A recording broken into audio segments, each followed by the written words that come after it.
여러분 안녕하십니까? NBS 뉴스 24입니다. 정부가 아프리카 돼지열병 ASF 방역 대책으로 내놓은 경기 지역의 돼지 수매 살처분 조치에 일부 농가들의 반발이 만만치 않습니다. 네, ASF 확산을 막기 위한 방역 대책이 중요한 건 이해하지만 농가들의 생계를 전혀 고려하지 않은 처사라는 건데요.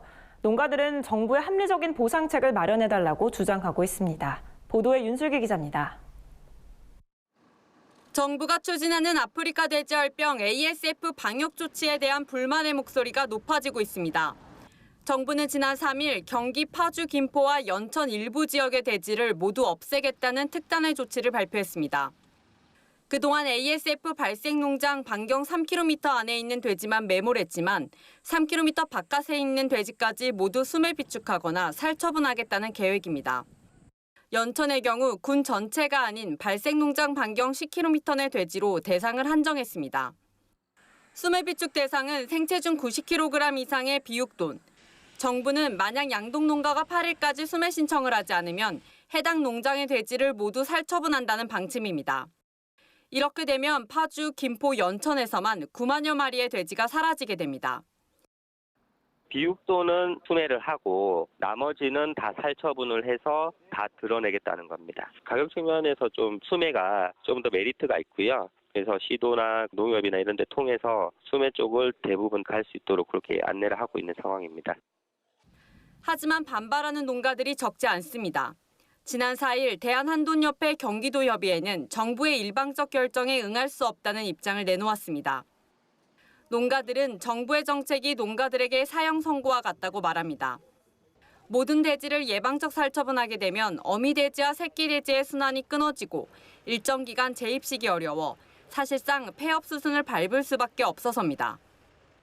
정부는 수매하는 돼지의 경우 ASF 발생 전 5일간 도매시장 평균 경락값을, 살처분하는 돼지는 시가 100%를 적용해 보상할 계획입니다. 하지만 농가 입장에선 턱없이 부족한 액수입니다. 이는 현재 사육하는 돼지에 대한 수치값일 뿐 수매 살처분한 뒤 재입식하기까지 발생할 손실은 전혀 고려되지 않았습니다. 농민들은 돼지를 키우지 못하는 기간까지 고려해서 합리적인 보상책을 내놔야 한다고 입을 모읍니다.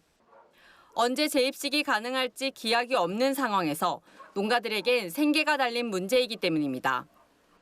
전액 수에서 지금 독촉으로 와요 지금. 입식 문제도 그렇고 가드라인이 좀 안 지켜져 있어요. 지금 예방적 살처분도 지금 2년 3년 가면은 아니 지금 막말로 따져서 망하라는 것뿐이 더 되나. 어차피 다시만 농장들은 어쩔 수 없지만은 예방적 살처분 농가들은 좀 살아남아야 될 거 아니야. 아마 보상 받아도 그 보상 갖고 다시 시작하려면은 그들이 배로 들어가는 거 아시잖아요. 농가들은 ASF 확산을 막기 위한 대승적 차원의 살처분이라도 참여 농가들을 위한 현실적인 보상금과 재입식 보장, 생계비 지원 등이 필요하다고 주장합니다. 이에 대해 정부는 농가 손실을 최대한 줄이기 위한 방법을 고민 중이라고 밝혔습니다. MBS 뉴스 윤슬기입니다. 우리나라가 WTO 체제에서 개발도상국 지위를 유지할 수 있을지가 농업계의 초미의 관심사로 떠올랐습니다. 올해 농업 분야 국정감사에서도 이를 둘러싼 논란이 뜨거울 예정인데요. 농업 분야 국감의 쟁점을 분석하는 기획 코너 그 5번째 시간으로 WTO 개도국 지위를 짚어봤습니다. 강창호 기자가 보도합니다. 우리나라가 세계무역기구 WTO 체제 내에서 개발도상국 지위를 포기할지 여부를 놓고 올해 농업 분야 국정감사에서 열띤 질의가 이어질 전망입니다. 도널드 트럼프 미국 대통령은 지난 7월 26일 경제 성장을 이룬 국가들이 WTO에서 개도국 지위에 따른 혜택을 받지 못하게 해야 한다며 엄포를 놓았습니다. 중국을 겨냥한 발언으로 풀이됩니다. 미국은 개도국 지위를 더 이상 누려서는 안 되는 4가지 국가 기준까지 제시했습니다. 경제협력개발기구 OECD 회원국, G20 회원국, 세계은행이 분류한 고소득 국가, 세계 무역에서 차지하는 비중이 0.5% 이상인 국가입니다. 이 중 하나라도 해당되면 개도국 지위를 포기해야 한다고 주장한 건데 우리나라는 이 4가지 조건을 모두 충족하는 유일한 국가입니다. 미중 무역전쟁의 불똥이 우리나라까지 튄 겁니다.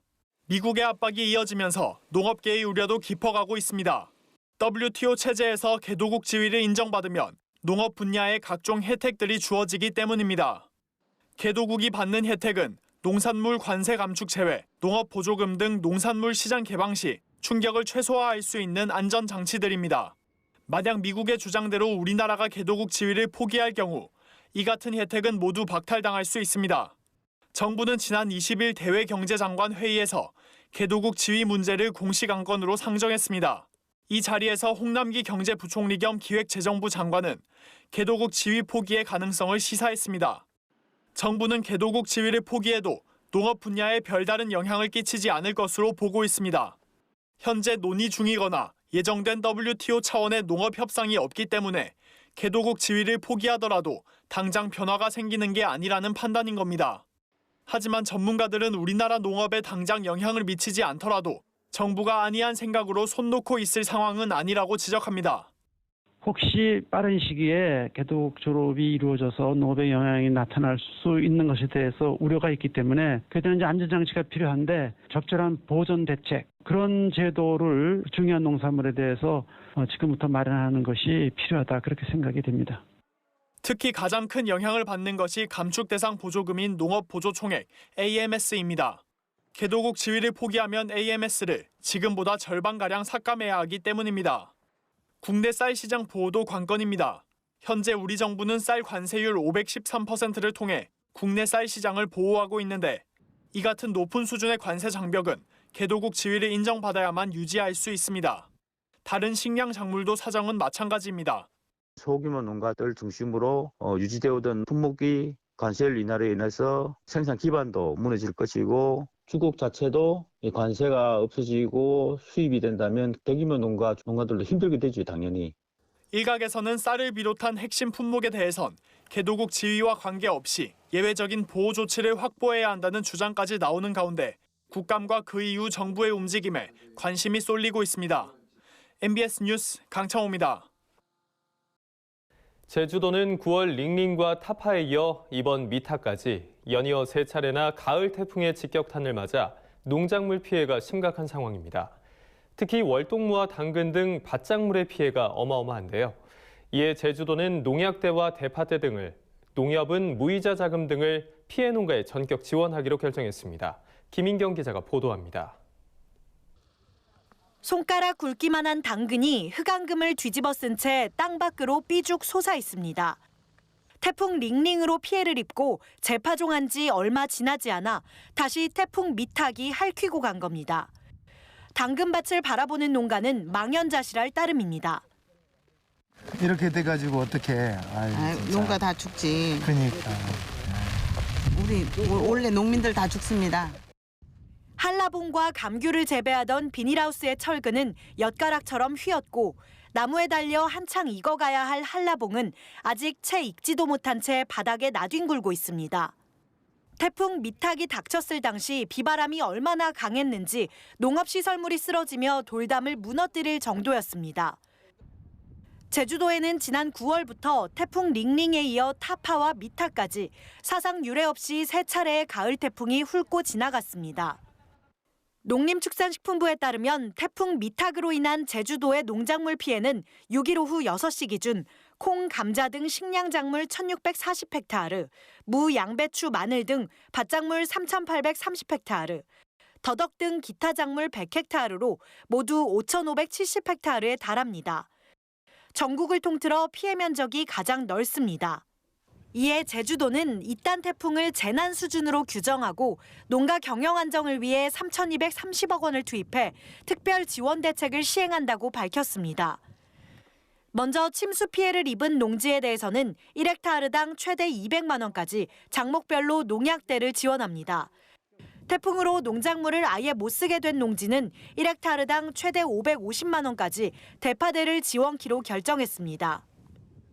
또 재파종이 필요한 농지에 대해서는 월동무처럼 특정 작목에 재배가 쏠리는 걸 막기 위해 휴경 보상 대상 품목을 모든 품목으로 확대하고 휴경을 원하는 농가에게는 예비비를 긴급 지원합니다. 휴경 보상금 단가는 1헥타르당 마늘 860만 원, 더덕 640만 원, 양배추 370만 원, 당근 360만 원, 월동무 310만 원 등입니다.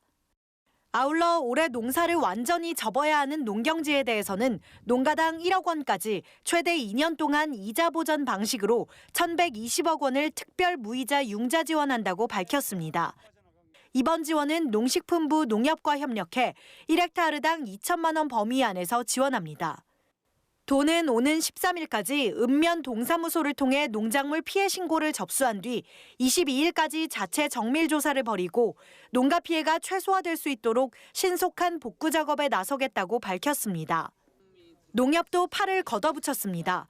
김병원 농협중앙회장은 6일 제주 태풍 피해 현장을 직접 찾아 피해 농가를 위로하고 피해 현황을 살피는 한편 농협의 지원 대책을 발표했습니다. 우리 도하고 그 농협이 1,000억의 무이자 자금을 농민들한테 공급을 하려고 생각하고 있는데요.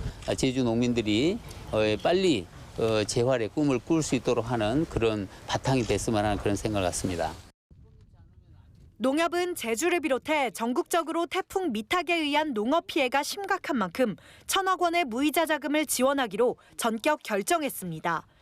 또 손해보험 조사 요원을 긴급 투입하고 손해 사정을 빠르게 추진하는 한편 태풍 피해 지역의 별을 전량 공공비축미로 매입해 줄 것을 정부에 지속적으로 건의할 방침입니다.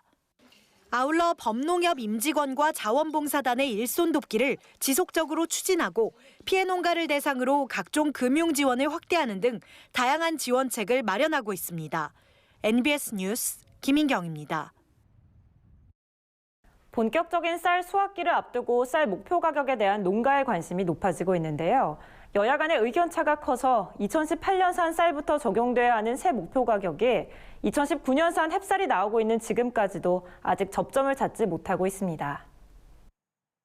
국회 농림축산식품해양수산위원회는 지난달 25일과 26일 이틀간 농림축산식품 법안심사소위원회를 열고 쌀의 목표 가격 문제를 논의했지만 접점을 찾지 못했습니다. 5년마다 정하도록 되어 있는 쌀 목표 가격은 지난 2013년에서 2017년산에 사용하던 목표 가격이 수명을 다하면서 2018년산 쌀부터 새로운 목표 가격이 적용됩니다. 하지만 2019년산 햅쌀이 나오는 시점까지도 새 목표 가격이 결정되지 않고 있습니다. 농가들의 관심은 2018년산 쌀에 대한 변동직불제 발동 여부입니다. 지난해 수확기 쌀값이 80kg당 19만 3,448원이었던 점을 고려하면 목표 가격이 최소 21만 1,007원을 넘어야 변동직불금이 지급됩니다. 이와 관련해 농해수위 법안소위원회에서는 여당 측이 새로운 목표 가격으로 21만 4천 원을 제시했습니다. 변동직불금을 주는 방향으로 목표 가격을 당초 제시한 금액보다 올려서 부른 겁니다. 2018년산에 적용될 변동직불금 예산은 올해 2,533억 원이 책정돼 있지만 2019년산에 적용될 내년 예산은 따로 편성되지 않았습니다. 정부가 내년부터 고정직불금 방식으로 직불제 통합 개편을 추진하고 있기 때문입니다. 민주당 의원들은 이런 점을 감안해 올해 편성된 변동직불제 예산에 대해 어느 정도 소진시킬 목표 가격을 결정하고 내년엔 변동직불금 지급이 필요 없도록 2019년산 쌀의 수확기 가격을 19만 7천 원 정도로 견인할 방법을 고민하자고 제안했습니다. 이에 대해 야당 의원들은 목표 가격 재설정 과정에서 올해 변동직불금 예산 규모에 구애받거나 내년 공익형 직불제 시행과 연기할 이유가 없다는 점을 재차 강조했습니다. 올해 변동직불금 예산에 끼워 맞춰 목표 가격을 정하는 것은 맞지 않는다는 겁니다. 그러면서 여야 간사가 합의한 목표 가격 범위의 최대치인 22만 6천 원이 타당하다는 의견을 제시했습니다.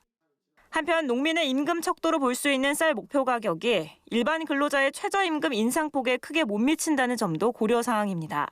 김종애 무소속 의원은 최근 5년간 최저임금 인상률이 55%에 달하는 데 반해 목표 가격은 종전 18만 8천 원에서 22만 6천 원으로 높인다고 해도 인상률이 20%밖에 안 된다며 이에 대한 형평성 문제를 거론했습니다.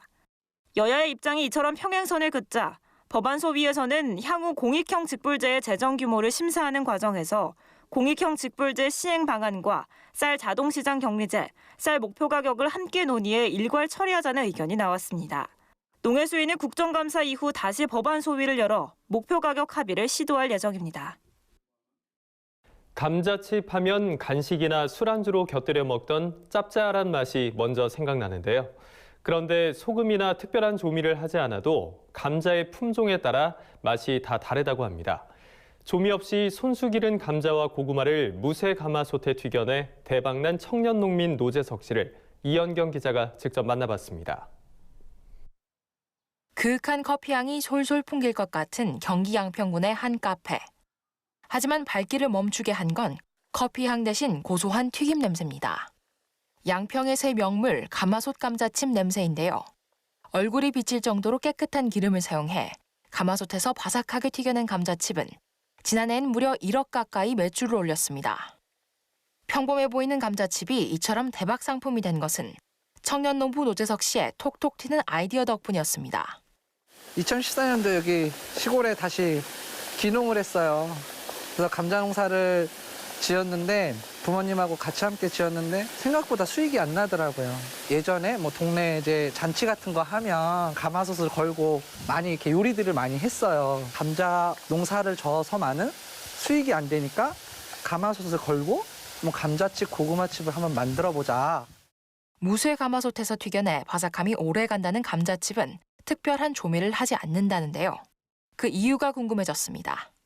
이제 커피에도 관심이 많아서 어느 생산 지역, 누가 만들었냐에 따라서 감자 고구마도 생산 지역, 품종, 누가 만들었냐에 따라서 계절별로 맛이 틀려요. 그 강한 조미료를 넣지 않기 때문에 그 본연의 맛을 느낄 수가 있어요. 재배부터 제조 포장 과정까지 SNS에 정직하게 공개하면서 이젠 고구마칩까지 인기 상품으로 등극했습니다. 감자 가격 파동으로 8대째 공들인 농장 경영이 점점 힘들어지자 노재석 씨는 가마솥칩에서 판로를 찾았다고 합니다. 우선 상처가 나면 칩을 만들었을 때 조금 어둡게 나온다든가 그런 게 있어요. 그래서 되도록이면 상처도 없는 좋은 걸 또 더 선별해가지고 감자칩, 고구마칩을 만들고 있죠. 화학 조미료나 방부제가 없는 가마솥 감자칩은 처음부터 반응이 폭발적이었습니다. 수제로 만들어내기 벅찰 정도로 하루 1000봉지씩 팔려나갔다는데요. 그런데 잘 되던 사업에 예상치 못한 제동이 걸렸습니다. 이게 조금씩 입소문 타면서 이제 좀 민원 같은 것 때문에 저희가 이제 감자칩, 고구마칩을 이제 팔 수 없는 그런 공백기가 한 2년 정도 있었어요. 하지만 위기가 기회가 됐습니다. 농사에 매진하면서 더 좋은 감자를 수확했고 2019년 농업기술박람회에 경기도 청년농부 대표로 참가하기도 했습니다. 앞으로는 이제 통신 판매도 정식적으로 이제 시작했으니까 저희가 이제 한국에서 이제 국내에서 생산한 감자를 감자칩을 좋아하는 그런 나라에 이제 오히려 수출을 할 수도 있고 그런 좀 끈 꿈이 있어요. 느리더라도 기본에 충실하고 싶다는 그의 가마솥 감자칩은 10월 유명 백화점에 입점 계약을 따냈습니다. 반짝 유명세에 편승하지 않는 노재석 씨의 가마솥 감자칩은 오늘도 내일을 향해 한 걸음 더 내딛고 있습니다. NBS 뉴스 이영경입니다. 다음은 지역 뉴스입니다. 충청북도는 최근 충북대학교 개신문화관에서 2019년 충청북도 행복마을 경연대회를 개최하고 올해 2단계 행복마을 12곳을 최종 선정했다고 밝혔습니다. 이번에 선정된 행복마을은 제천시 청풍면 연론마을, 보은군 수안면 거현 1, 2 등 총 12개 마을로 이들 마을에는 각각 3천만 원이 지원됩니다. 행복마을 사업은 마을이 가진 문제들을 자발적으로 해결해가는 사업으로 2단계에 선정된 행복마을은 주민 화합 행사와 작은 음악회 등 공동체 활성화를 위한 다양한 사업들을 추진합니다. 충청남도 농업기술원은 살충제 생산업체 달마시안 제충국과 공동으로 최근 응애 방제용 친환경 살비제 개발에 성공했다고 밝혔습니다. 이번에 개발한 친환경 살비제는 시험 연구사업 진행 중에 찾아낸 천연 살충 물질에 방제 효과를 극대화할 수 있는 상승제를 첨가해 제작됐습니다. 도 농기원에 따르면 전박이 응애 참원지 응애 대상 실험 결과 1000배액에서 90% 이상의 방제 효과를 보였으며 일부 기피 효과도 있는 것으로 나타났습니다. 이 친환경 살비제는 현재 특허 준비 중에 있으며 독성 시험을 거쳐 상용화할 예정입니다. 경상북도가 청년 농업인에게 우수 농가의 기술을 접할 수 있는 기회를 제공하고자 최근 예비 귀농인 24명을 대상으로 2019 농업명장 현장 순회교육을 실시했습니다. 이틀간 실시된 이번 순회교육에서는 한우와 오미자, 산양삼과 양봉 등 부문별 도내 농업명장 4인이 각각 안동과 문경, 상주, 예천 일원을 방문해 기술 강의와 더불어 의견 교류의 시간을 가졌습니다. 한편 농업명장 현장 순회교육은 올해로 9년째 실시되고 있으며 교육 인원은 총 370여 명에 달합니다. 경상남도 농업기술원은 연이은 태풍에 따른 후기 양파 관리를 위해 현장 기술 지원을 강화하기로 했습니다. 도 농기원은 배수 관리를 소홀히 한 양파 묘상은 습해를 심하게 받을 수 있고 연약하게 웃자란 묘에는 세균성 무름병 발생이 증가할 수 있다며 양파 육묘 관리에 주의를 당부했습니다. 안정적인 양파 정식과 다수확을 위해서는 먼저 잎에 묻은 흙탕물을 씻어내야 합니다. 덮어놓은 상토가 쓸려나가 모종의 뿌리가 드러났다면 흙덮기를 다시 해주는 것이 좋습니다. 또한 두둑에 스며든 수분이 오랫동안 과습하게 유지되기 때문에 7에서 10일 정도는 물이나 비료를 주지 않는 것이 바람직하다고 도 농기원은 조언했습니다. 저희가 준비한 소식은 여기까지입니다. NBS 뉴스 24 마칩니다. 함께해 주신 여러분 고맙습니다.